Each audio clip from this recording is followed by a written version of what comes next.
Falando em Palavra de Deus em Pregação, hoje estamos acolhendo de Piracicaba, que fica aqui na região de Campinas também, não é muito longe, da comunidade Teotocos, o nosso querido Ney. Ele vem mais uma vez trazer a pregação da palavra, falar da graça de perdoar. Você tem dificuldade para perdoar? Você encontra facilidade para perdoar? Como a gente pode viver nessa graça do perdão? O Ney já está aqui e o ministério vai cantar uma canção para nós prepararmos o nosso coração. Seja bem-vindo, Ney, Teotocos, mais uma vez. Obrigado, irmão. Abraço Piracicaba, abraço comunidade Teotocos. Vamos pedir ao Espírito Santo, oceano do Espírito, oceano do Espírito, ali adorarei ao Deus do meu amor, ao Deus do meu amor. Eu navegarei, peçamos o Espírito Santo de Deus, oceano do Espírito, e ali adorarei ao Deus do meu amor, ao Deus do meu amor. Espírito, Espírito, Espírito, Espírito, que desce como fogo, vem como em Pentecoste e enche-me de novo. Espírito, Espírito, que desce como fogo, vem como em Pentecoste e enche-me de novo. Eu adorarei ao Deus da minha vida, que me compreendeu sem nenhuma explicação. Eu servirei, eu o servirei ao meu Deus fiel, ao meu libertador, aquele que venceu. Espírito, Espírito, que desce como fogo, vem como em Pentecoste e enche-me de novo. Espírito, Espírito, que desce como fogo, vem como em Pentecoste e enche-me de novo.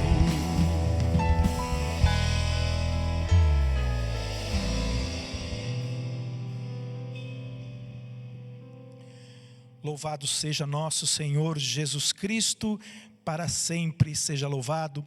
Boa tarde a todos, quero cumprimentar a todos os irmãos que nos acompanham nesta tarde, sejam todos bem-vindos. De maneira especial aqui quero cumprimentar os sócios benfeitores da Rede Século XXI, especialmente aqueles que se tornaram sócios no dia de hoje. Deus abençoe vocês. Me lembro aqui de uma frase, um pensamento do Papa Paulo VI, que vai dizer que aqueles que contribuem com a evangelização têm os mesmos méritos do evangelizador.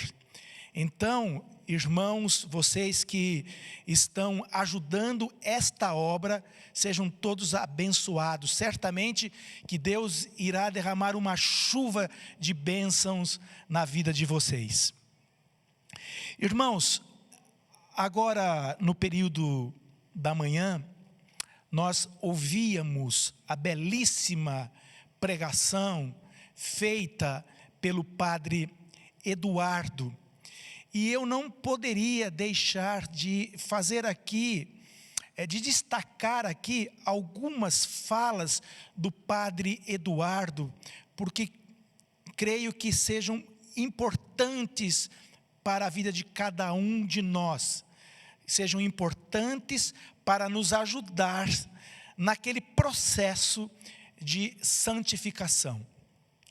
Então, o padre dizia agora de manhã que Deus nos dá Deus, que Deus oferece Deus. E como é que Deus oferece Deus? Deus oferece Deus nos dando o seu Filho, Jesus Cristo, nosso Senhor. É em Cristo Jesus, então, que Deus se dá. Deus oferece Deus. Agora mesmo, neste momento, Ele está se oferecendo a cada um de nós. E a pergunta que eu gostaria de fazer é a seguinte: se Deus está oferecendo Deus, o que é que nós queremos? O que é que nós estamos querendo? Muitas vezes nós queremos que Deus resolva os nossos problemas. Nós, às vezes, nos conformamos com pouco, quando Deus está querendo dar tudo, oferecendo tudo a nós. Deus, o Padre Eduardo dizia agora de manhã, Deus está nos dando presentes. E ele disse algo que me chamou muito a minha atenção.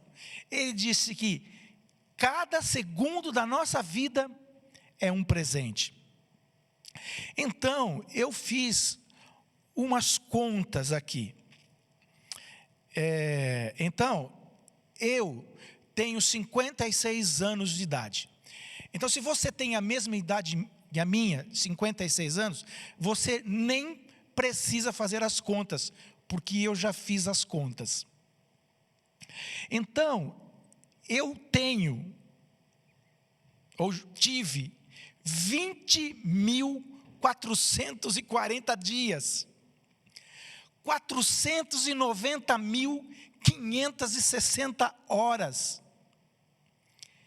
29.433.600 minutos. Olha que número impressionante. 1.766.016.000 segundos. São presentes de Deus na minha vida. Cada segundo é um presente de Deus na minha vida, na sua vida. É Deus me amando o tempo todo. E é Deus me oferecendo as condições para amá-lo o tempo todo. Ele está me dando oportunidades para amá-lo. E você sabe que o maior proveito da nossa alma é amar a Deus. O maior proveito da nossa alma não consiste em estudar a Deus. O maior proveito está em amar a Deus. Tem muita gente se tornando intelectual do espírito, mas que não está amando a Deus. Portanto, nós temos estes presentes, cada segundo é um presente. Agora, esse tempo presente que nós estamos vivendo, é Deus pensando você. Irmãos e irmãs, se Deus não pensasse você nem existiria mais. É ou não é uma graça, é ou não é uma grande alegria perceber esses sinais de Deus na nossa vida? Por isso nós precisamos estar conectados a Ele, escutá-lo, ouvi-lo e obedecê-lo. Então eu gostaria de repetir isso para você, porque eu julgo ser muito importante. O maior proveito da sua alma não está em você estudar muito a Deus para se tornar um intelectual, O maior proveito da sua alma, da minha alma, da nossa alma, está justamente em amá-lo. Em amá-lo. Quero contar uma história para vocês. Uma história de um pregador que se tornou muito famoso. E um dia ele recebeu um telefonema de uma emissora de televisão, convidando ele para que ele participasse de um programa de entrevistas. E esse pregador, então, fez o seguinte: consultou a sua agenda e, juntamente com aquela pessoa que o convidava, eles acertaram uma data e um horário para que ele, então, estivesse participando desse programa de entrevista neste canal de televisão. Então, esse pregador, de fato, era um homem que possuía uma capacidade intelectual muito grande. Era um homem que conhecia profundamente as Sagradas Escrituras. Era um homem que possuía um vocabulário muito rico, muito bonito. E um homem, por todas essas suas qualidades, vamos dizer assim, se tornou bastante famoso. E foi por isso que ele, então, foi convidado a participar deste programa de televisão. E ele, então, nos dias que se antecediam à entrevista, o que ele fez? Ele comprou uma roupa nova. Afinal de contas, não é sempre, né, que a gente vai para a televisão, mas ele providenciou ali uma roupa, uma camisa nova, uma gravata nova, né? E quando chegou o dia, né, dele participar, ele recebeu na sua casa, antes dele sair para ir a este canal de televisão, ele recebeu na sua casa uma visita inesperada. Era sua filha e o seu netinho, um garotinho de aproximadamente 6 anos de idade.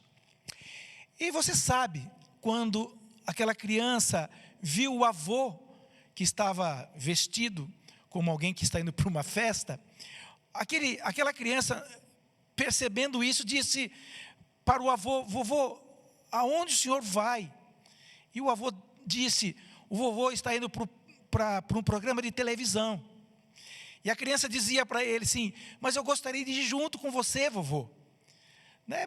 Bom, enfim, o avô acabou cedendo e levou o netinho de aproximadamente 6 anos de idade para ir com ele para aquele programa de televisão. Chegando lá, ele foi acolhido pelo diretor do programa, que explicou como seria a dinâmica daquele programa. E disse para ele assim: olha, o programa é muito rápido, é 30 minutos no máximo. Portanto, eu pediria ao senhor que as suas respostas não fossem muito longas. E aqui está um roteiro com as perguntas que nós iremos fazer para o senhor. O senhor gostaria de dar uma olhada? Aquele homem disse: olha, não é necessário, né? Vocês podem fazer a pergunta que vocês quiserem. E aquela pessoa, então, não sei se esse é o termo correto, o diretor do programa disse: olha, então o senhor fique atento, né? Porque quando a luz da câmera acender, assim como eu estou olhando para esta câmera, você olha para ela e responde olhando para ela. Ele foi muito bem, então. Ele entrou no estúdio, então, e começou o programa, teve a abertura, o entrevistador fez a introdução e fez a apresentação deste homem. E logo após a apresentação e a introdução, o que ele fez? Ele já fez a primeira pergunta. O que ele não sabia é que esta seria a única pergunta, a primeira e única pergunta. E vocês já vão entender por quê. Então, o entrevistador perguntou a este homem: quem é Deus para o Senhor? É uma pergunta aparentemente simples, mas nem sempre nós temos uma resposta pronta a esta pergunta. Não sei se alguém já fez essa pergunta para você, mas se eu perguntasse para você agora: quem é Deus para você? Qual seria a sua resposta? Qual seria a nossa resposta? Qual é a resposta que nós damos quando o mundo nos pergunta quem é Deus para nós? Muito bem, e lá está ele então, quando ele ouviu esta pergunta, ele ficou bastante preocupado. E por quê? Porque não esperava uma pergunta deste tipo. Talvez ele esperasse uma pergunta que possuísse um teor teológico, filosófico, enfim. Mas ele, como era um homem muito inteligente, como eu disse no início, um homem conhecedor das Sagradas Escrituras, ele deu aquela famosa limpada na garganta e respondeu a pergunta e disse: Deus é o Criador de todas as coisas. Deus está acima da lógica humana. Deus está acima da ciência. Deus é o Criador das coisas visíveis e das coisas invisíveis. E por ele ser um homem que possuía, como eu já disse, um vocabulário muito extenso, ele começou a definir Deus e ele não parava mais. Alguém deve ter falado no ponto do entrevistador para que ele o interrompesse, porque senão não haveria uma segunda pergunta. E o tempo estava passando. Entretanto, ele estava tão empolgado na sua resposta, na sua definição de Deus, a partir do conhecimento intelectual que ele tinha, que ele não parava de falar. Quando ele terminou de definir Deus, de responder aquela pergunta, o entrevistador disse a ele: olha, nós agradecemos muito a sua presença. Veja, porque o tempo já tinha se esgotado praticamente, né? Nós queremos agradecer muito a presença, brilhante a sua definição de Deus, pastor. Que resposta maravilhosa. De repente, aquele entrevistador se deu conta de que havia uma outra pessoa no estúdio. Quem era essa outra pessoa? Lembra que eu disse que ele havia recebido uma visita inesperada, portanto ele estava ali junto com o seu netinho. E o entrevistador, olhando para aquela criança, pensou: eu vou aproveitar o tempo que me resta e vou perguntar para essa criança também, quem é Deus para ela. E ele então, olhando para aquela criança, perguntou. Lembre-se, eu disse que essa criança tinha aproximadamente 6 anos de idade, não mais que isso. E ele então perguntou àquela criança: e para você, quem é Deus? Ela então respondeu de bate-pronto: Deus é tão grande que nem meu avô soube explicar. E depois ele diz: mas Deus é tão grande que cabe dentro do meu coração. Irmãos e irmãs, esta é a definição de uma criança. Essa é a definição de uma pessoa humilde. Essa é a definição simples, sim, simples, mas de alguém que ama profundamente a Deus. Esta é a definição de alguém que tem intimidade com Ele, com Deus.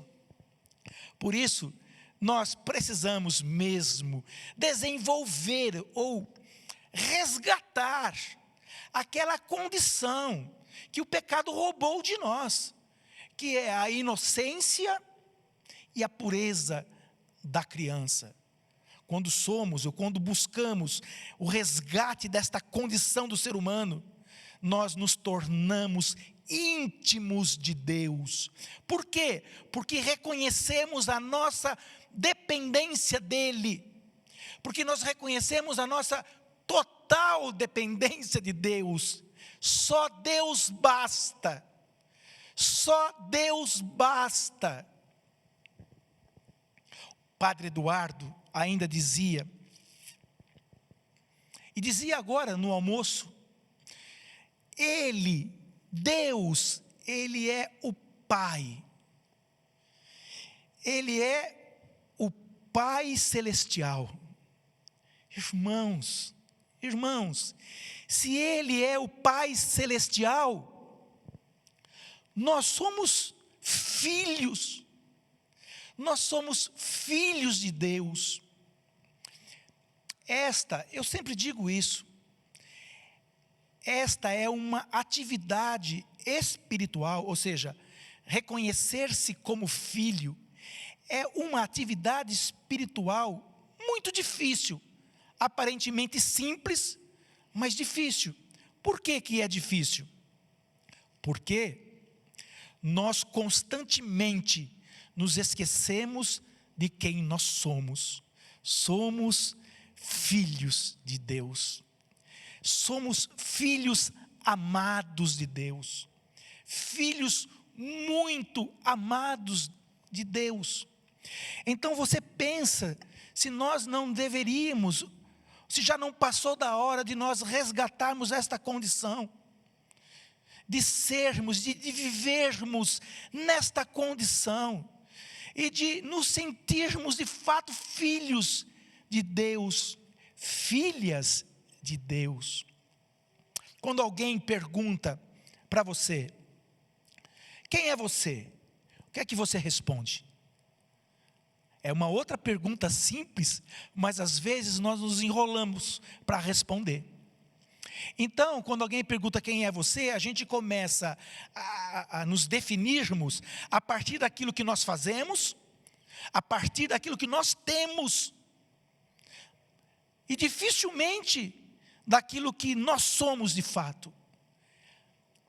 Se alguém me pergunta, quem é você, Ney? Eu respondo, eu sou filho de Deus. Eu sou filho muito amado de Deus. Então,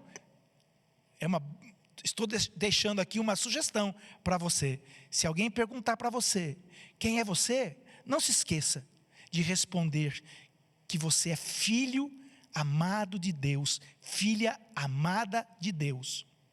E quando nós tomamos consciência disso, nós então fazemos o quê? Procuramos descobrir, queremos mergulhar para compreender e entender o que é e o que significa ser filho de Deus, deste que o Padre Eduardo dizia para nós, do Pai Celestial. Do Pai que vem de fato ao nosso encontro, do Deus que a todo instante está nos oferecendo presentes. O tempo é um grande presente de Deus. O tempo é a única coisa que nós temos.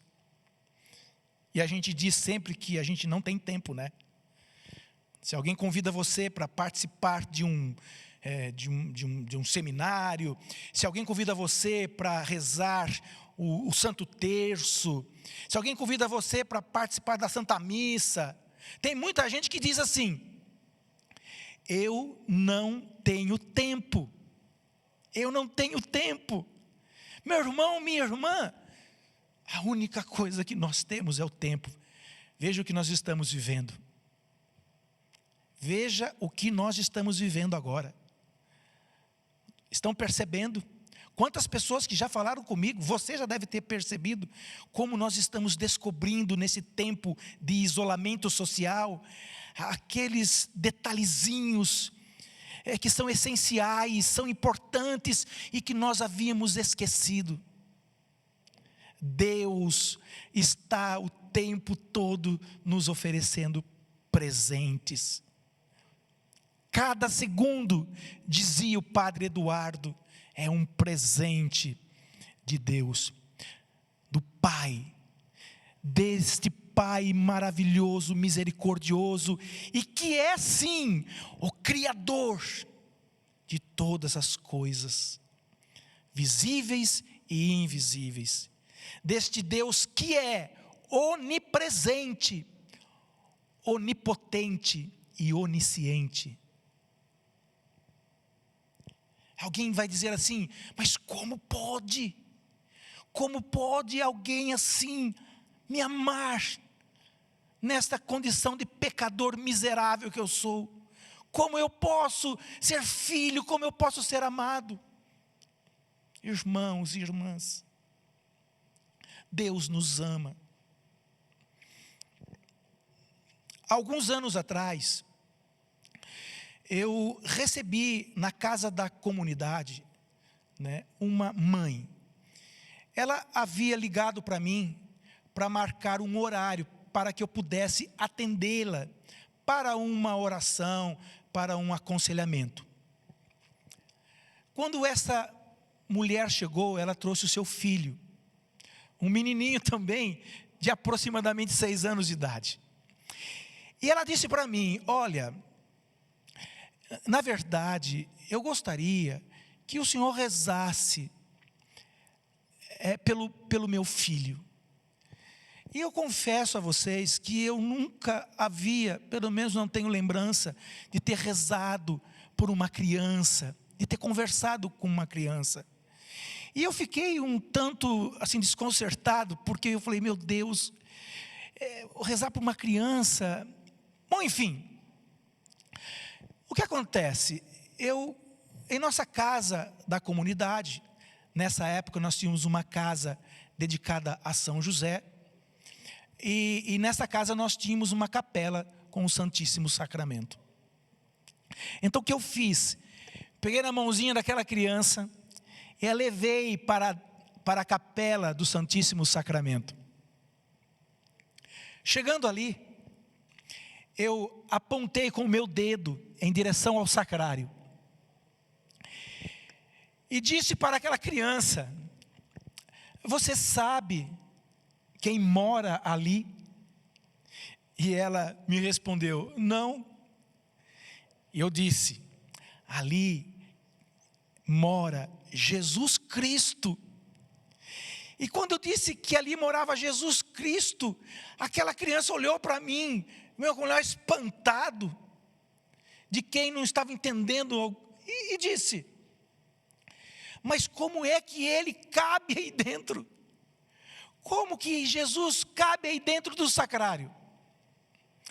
E eu respondi, confesso a vocês que foi uma resposta desprovida de inteligência, porque eu respondi a ele, é porque ele é pequeno, entendem? Eu pergunto, você sabe quem mora ali? Ele diz, não. Eu falei, Jesus Cristo. Ele pergunta para mim, mas como é que ele cabe aí dentro? E eu então, repetindo, desprovido de inteligência, disse para aquela criança, é porque ele é pequeno. Quando eu disse isso, aquela criança olhou para mim, irmãos, ela olhou para mim e disse, não, ele não é pequeno, ele se fez pequeno. Ele está dizendo assim, Deus é grandioso mesmo, mas ele se fez pequeno, e veio habitar entre nós. Deus veio ao nosso encontro, irmãos. Veja como uma criança consegue perceber as coisas que são essenciais para a nossa fé, para o desenvolvimento da confiança e da esperança nele. Deus, mesmo ofendido por conta dos nossos pecados, Deus vem ao nosso encontro. Deus veio ao meu encontro. Se eu estou aqui hoje pregando a palavra de Deus, é porque eu tive um encontro com Ele. E foi Ele quem tomou a iniciativa de vir ao meu encontro, mesmo quando eu ainda era pecador. Sou pecador ainda, claro. Ele veio ao meu encontro, mesmo quando eu estava o ofendendo. O ofendido vem ao meu encontro. É esse Deus que nós estamos anunciando neste dia de hoje.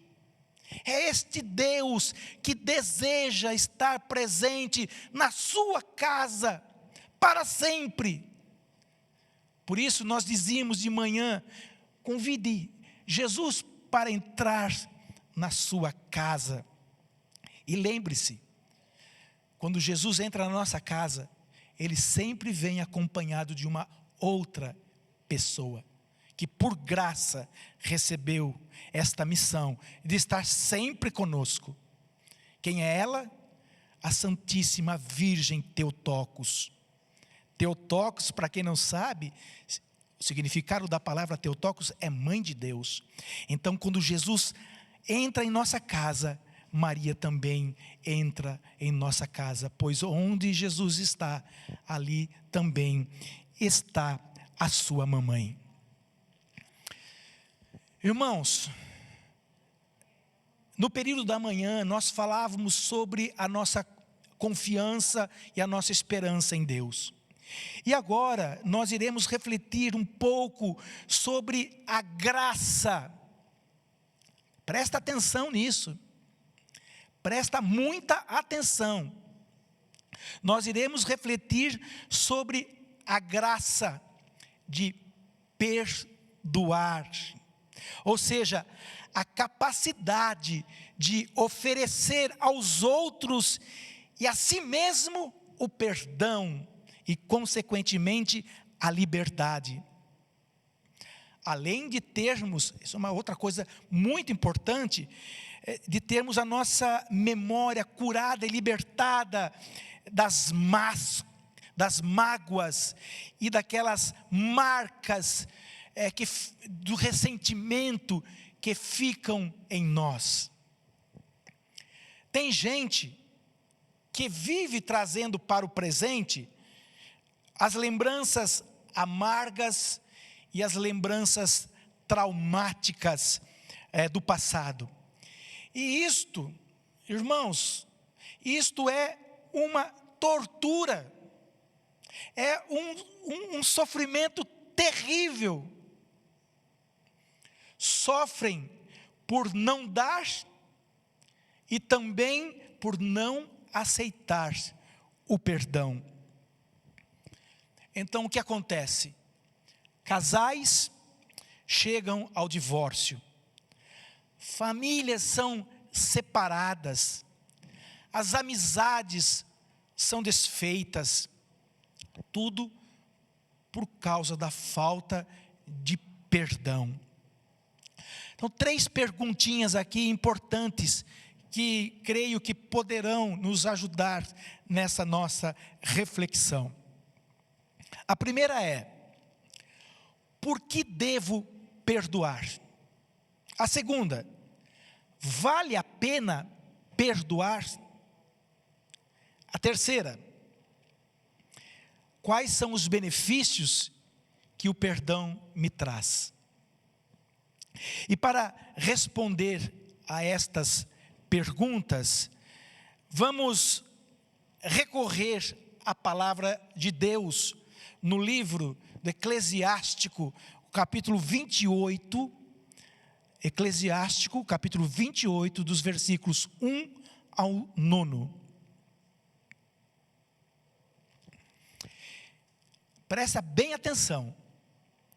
Quem quer vingar-se, encontrará a vingança do Senhor, que pedirá severas contas dos seus pecados. Perdoa o próximo que te prejudicou. Assim, quando orares, teus pecados serão perdoados.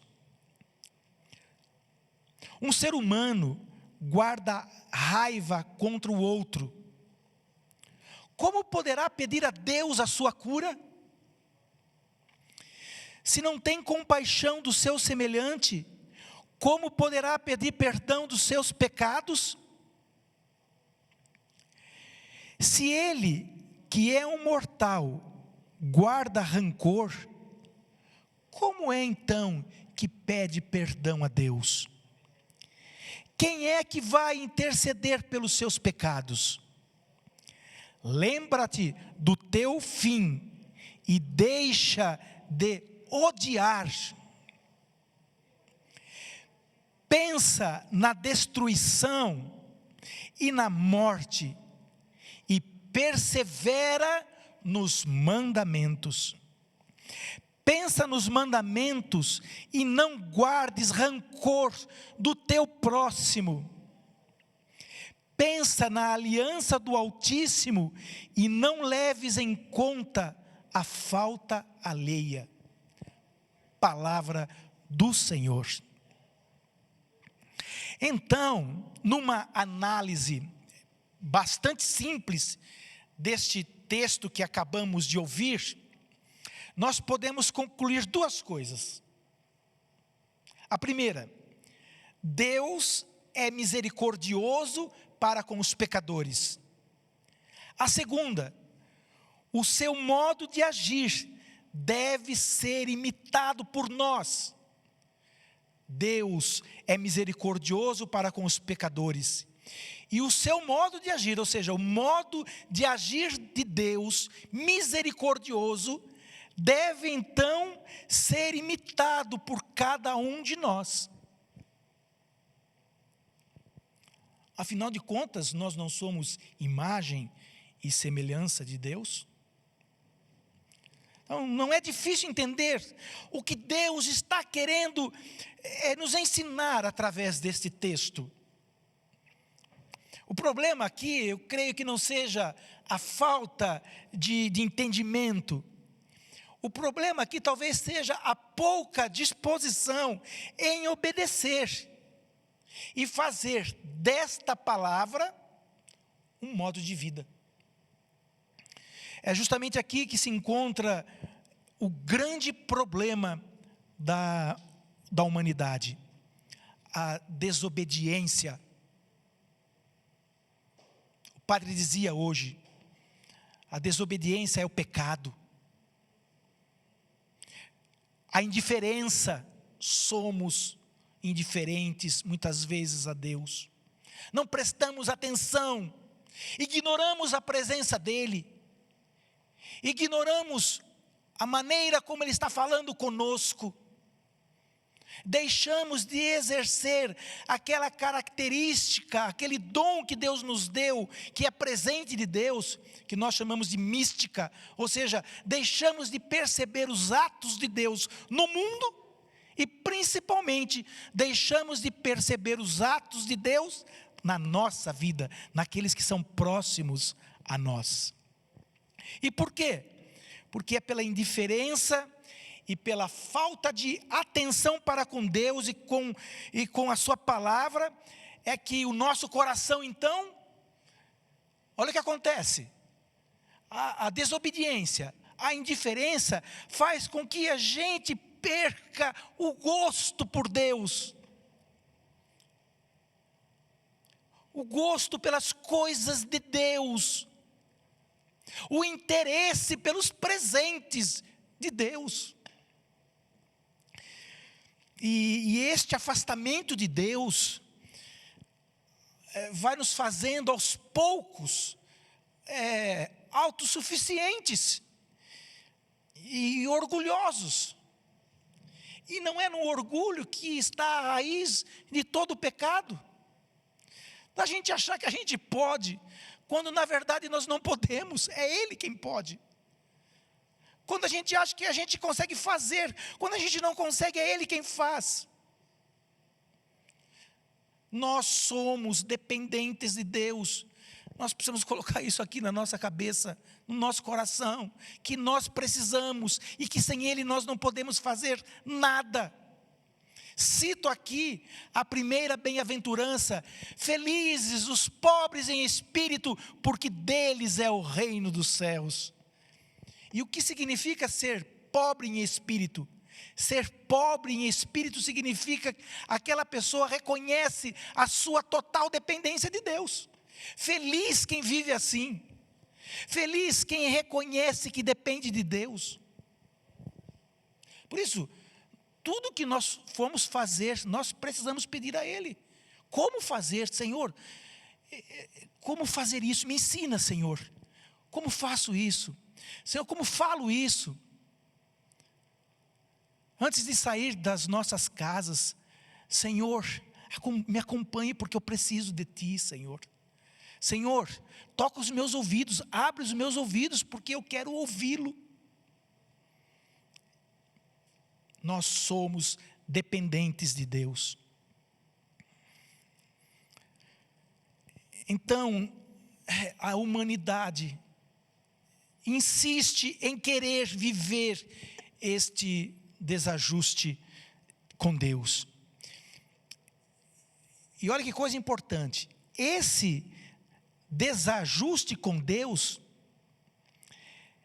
é terrível, porque a consequência desse desajuste, desta falta de alinhamento com a vontade de Deus, a falta de alinhamento com a vontade de Deus, a consequência é um desajuste também entre as pessoas. É por isso que acontece tantas brigas, tantas intrigas nos relacionamentos. E qual é o grande desejo de Deus? O grande desejo de Deus é que seus filhos se tratem como irmãos, se tratem como irmãs, que se queiram bem e que se amem.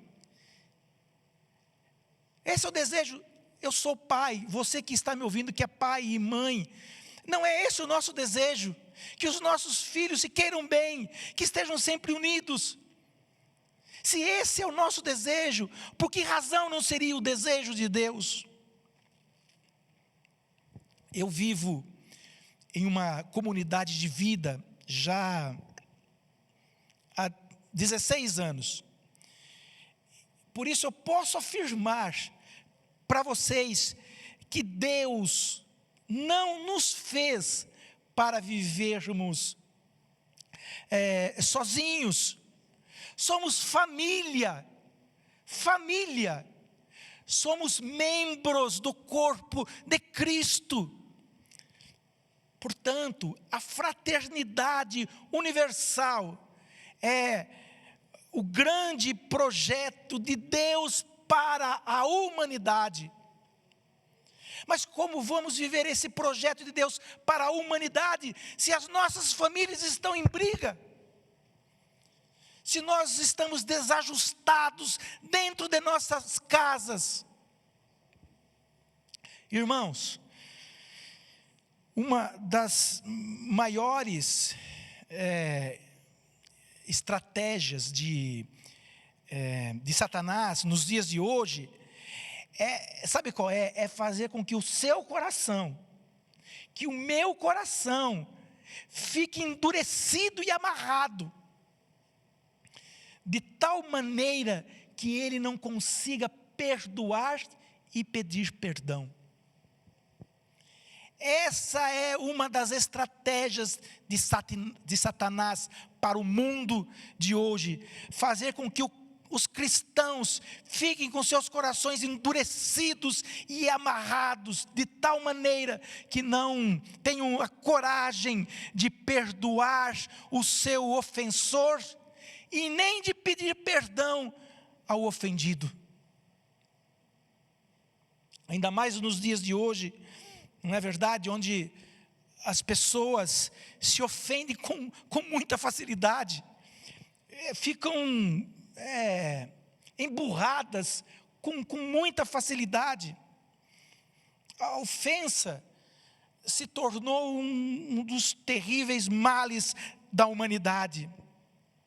É um veneno que Satanás está destilando dentro das nossas famílias, dentro da igreja, na sociedade de forma geral.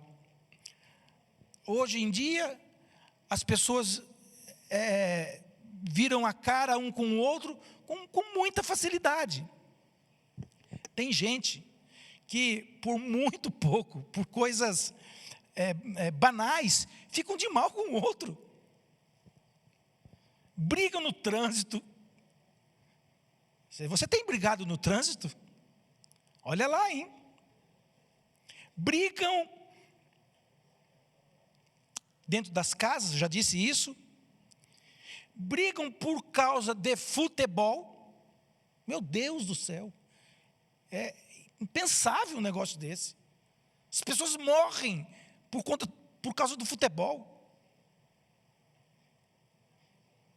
Brigam por causa de política.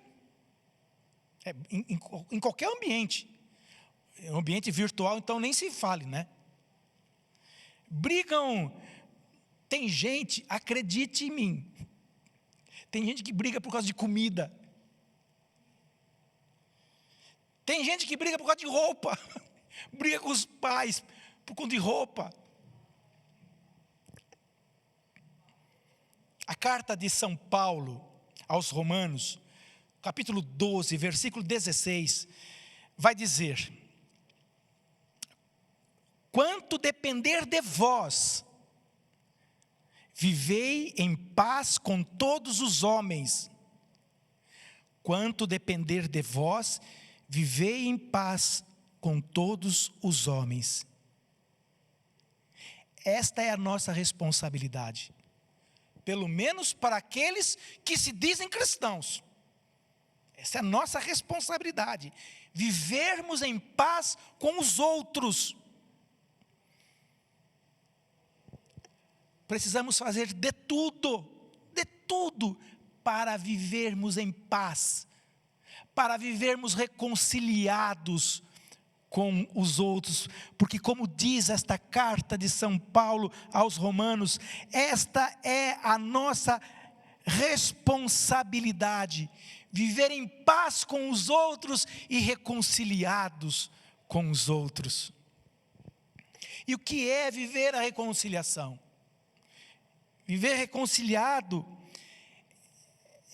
é uma disposição de coração, é um modo de vida, é um contínuo perdoar e ser perdoado. Viver a reconciliação é viver na prática, na vida, aquelas características de Deus presentes em nossas vidas. Ou será que nós perdemos este jeito de ser de Deus?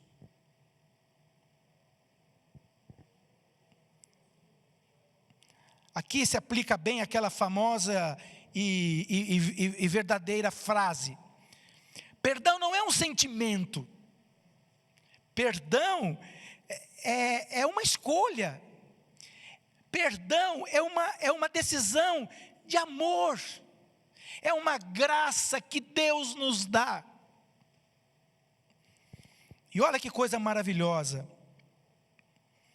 O padre dizia de manhã, ele usa um termo que eu gosto muito, a novidade. Olha que novidade. Então eu quero trazer essa novidade para você. O perdão não depende da outra pessoa. O perdão não depende da outra pessoa, o perdão depende de nós. Irmão, minha irmã, o perdão não depende daquela pessoa que ofendeu a você. Depende exclusivamente de você, de mais ninguém. Depende exclusivamente do nosso coração, da nossa disposição em querer perdoar. Eu sei que às vezes é difícil, eu sei. Mas se nós temos o desejo, a nossa oração poderia ser essa: Senhor, eu estou com dificuldade em perdoar essa situação, esta pessoa, vem ao meu encontro, me ajuda com a tua graça. Certamente que esta oração, que esta petição, agrada o coração de Deus. Não é simples, eu sei, não é simples, mas é possível. Com a graça de Deus é possível. Perdoar é sempre uma escolha possível. Gravem isso nos seus corações. Perdoar é sempre uma escolha possível. Então, o que mais me impressiona é que nesses 16 anos de vida comunitária, de fundação do carisma Theotokos, que é justamente o carisma de promover a reconciliação, nós pudemos perceber através dos atendimentos que nós fazemos em nossa casa, nós podemos perceber a dor, a tristeza, a raiva, a angústia dessas pessoas que não estavam conseguindo perdoar ou que não queriam perdoar. Às vezes as pessoas nos pedem oração, aconselhamento e compartilham suas dores, compartilham os seus sofrimentos. Há algumas, inclusive, que sabem exatamente o dia, o mês, o ano, a hora em que foram vítimas, que foram ofendidas por alguém que eles tinham uma admiração, enfim.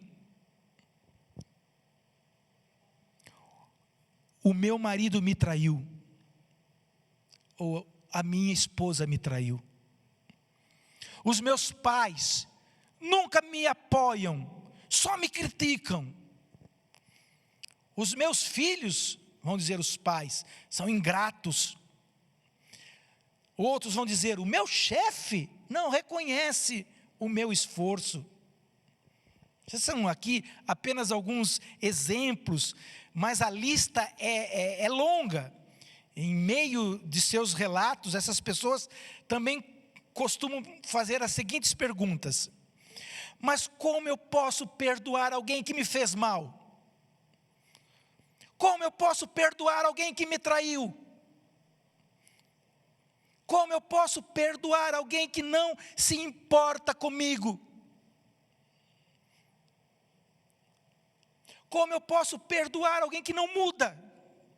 Ou pior, como eu posso perdoar uma pessoa que não quer mudar? Então, se você também tem essa dúvida, eu preciso dizer uma coisa para você agora. O perdão não tem nada a ver com o outro. Ou seja, não importa o que vai acontecer com esta pessoa que lhe machucou, que lhe magoou, que lhe traiu, que o provocou, que o irritou. O que importa é o que você vai fazer com este machucado. Isso que é importante. O que é que você vai fazer com esta mágoa, com esse sentimento que está dentro do seu coração, com essa irritação? Então, quando você deixa para trás aquilo que fizeram de mal a você, o que vai acontecer? Você vai começar a sentir a alegria. Então, quando você lembrar daquelas pessoas que te ofenderam, aquilo já não vai doer mais. E você vai se tornando livre, livre. O ato de perdoar alguém melhora a pessoa em todos os aspectos, né? Tanto nos aspectos emocionais, como o humor, a disposição física, até o sono melhora. Quando você perdoa alguém, sabe o que acontece? Você fica mais bonito. Quando você perdoa alguém, você fica mais bonita. Então, vale a pena perdoar ou não vale? Como é bom, né, a gente colocar a nossa cabeça no travesseiro e dormir tranquilamente, sem mágoa e sem ressentimento de ninguém. Irmãos, se nosso Senhor, do alto da cruz, em meio às dores do flagelo que rasgaram a sua carne,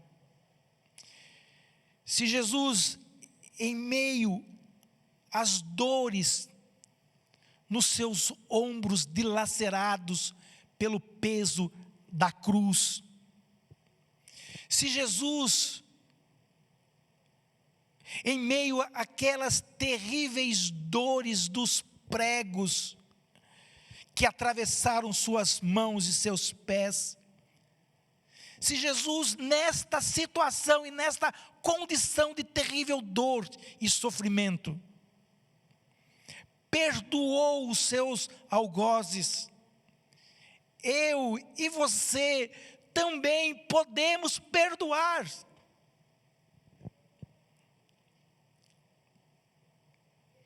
Eu e você podemos perdoar aqueles que nos ofenderam. O que não podemos é esperar a mudança e nem o reconhecimento para pedir perdão.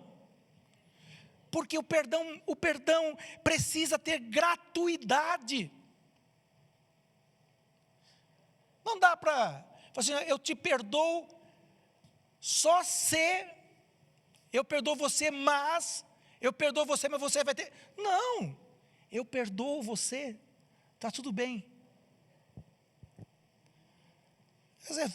Eu sei que algumas pessoas me perguntam, mas eu já consegui perdoar algumas pessoas, mas eu não estou conseguindo agora estabelecer um relacionamento. Parece que as coisas ficaram mais distantes. Eu sei, isso acontece. Mas nós podemos ainda fazer aqui uma sese, empreender um esforço maior para que esse perdão proporcione também aquele relacionamento como era antigamente. Deus, quando nos perdoa, se imagina se Deus fizesse isso conosco. Eu perdoo você, mas não. Deus nos perdoa e sabe o que Ele faz? Ele abre as portas da sua casa, do seu coração e nos convida para adentrar. Algumas vezes perdoamos querendo algo em troca. Algumas vezes a pessoa não vai mudar mesmo, mas o perdão é nosso, é nosso. Existem pessoas que preferem pegar o passado e enterrá-lo. Não acontece isso? Às vezes as pessoas falam assim, não quero mais falar sobre isso, prefiro enterrar isso. Mas o seu passado não é para ser enterrado. O seu passado é para ser redimido pelo preciosíssimo sangue de Jesus. Nós precisamos abandonar urgentemente o conceito de que aquele que nos ofendeu merece o nosso desprezo, o nosso ódio, a nossa frieza e a nossa vingança. Perdoar é graça, portanto, é presente de Deus. Se você está vivendo uma situação dessa, se você se encontrou nessa nossa reflexão e está com dificuldade de perdoar ou de pedir perdão, peça a Deus esta graça, peça a Ele a graça. Deus vendo em você a disposição e o desejo de perdoar ou de pedir perdão, Ele virá então em seu auxílio. Louvado seja nosso Senhor Jesus Cristo, para sempre seja louvado. Acho que nós podemos rezar com uma canção. Conheço um coração tão manso, humilde e sereno, que louva o Pai por revelar seu nome aos pequenos, que tem o dom de amar, que sabe perdoar, que deu a vida para nos salvar. Jesus, manda teu Espírito para transformar meu coração. Jesus, manda teu Espírito para transformar meu coração. Às vezes no meu peito, às vezes no meu peito bate um coração de pedra, magoado, frio, sem vida, aqui dentro me aperta. Não quer saber de amar, nem sabe perdoar. Quer tudo e não sabe partilhar. Jesus, manda teu Espírito para transformar meu coração. Jesus, manda teu Espírito para transformar meu coração. Lava, purifica e restaura-me de novo, cantemos. Lava, purifica e restaura-me de novo. Serás o nosso Deus e nós seremos o teu povo.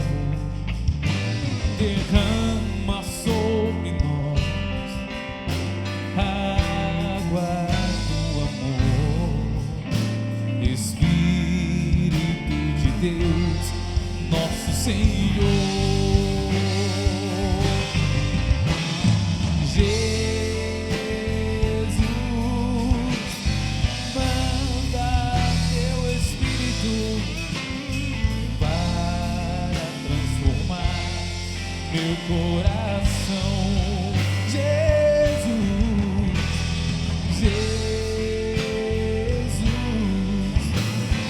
manda teu Espírito para transformar meu coração. Obrigado, Senhor, por esse momento de pregação da palavra. Obrigado, Ney Teotocos, aqui conosco, de Piracicaba, São Paulo. Que alegria estar aqui, Ney, com você, com a sua comunidade, Piracicaba. Queria que você falasse um pouquinho da comunidade, passasse os contatos. para que as pessoas possam conhecer a comunidade. Agora a gente não está podendo sair muito para a missão, mas a gente crê, como você falou de manhã, a esperança, logo tudo vai passar e a gente vai poder voltar a viajar para pregar. Isso mesmo. Mas para as pessoas falarem com você, com o pessoal da comunidade, com certeza estão em oração, como é que as pessoas podem fazer? Bom, é muito fácil e muito simples, né? Então nós estamos na cidade de Piracicaba, diocese de Piracicaba. Nossa comunidade tem 16 anos de fundação. Nosso carisma é a reconciliação. A página do nosso carisma, a fonte onde nós bebemos é a parábola do filho pródigo.